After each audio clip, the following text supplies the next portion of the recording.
Hey, David here. EVs are without a doubt going to be a part of the automotive industry's future.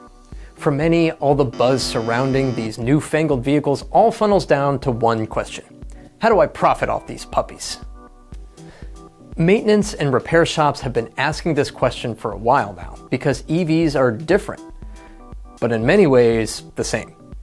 While there are a plethora of precautions and safety equipment needed to repair high voltage battery systems in passenger cars, most other repair jobs on EVs are very similar to any other car on the road.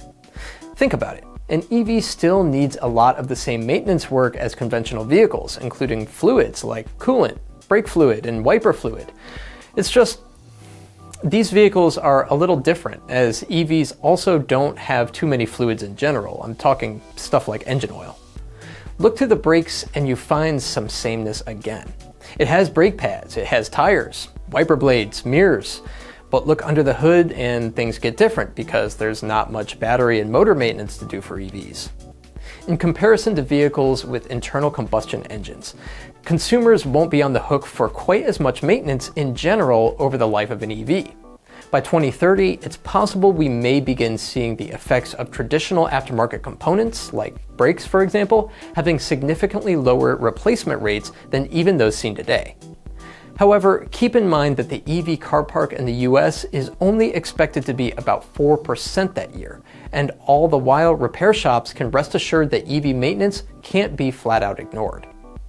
The data shows that the percentage of EVs on the road continues to go up in relation to internal combustion engine vehicles, and there will likely come a time when servicing the high voltage systems will be both appealing and very marketable for workshops. Those that want to start preparing for this shift now should be investing in safety and service training for technicians, as well as the appropriate safety and service equipment to keep those technicians safe while servicing EVs. This means shops should have a specific space within the shop for EV repairs with limited access and entry to those who need to be there. Wearing personal protective equipment adds another level of protection. My name's David Sickles, and this is the EV Impact Show. See you next time.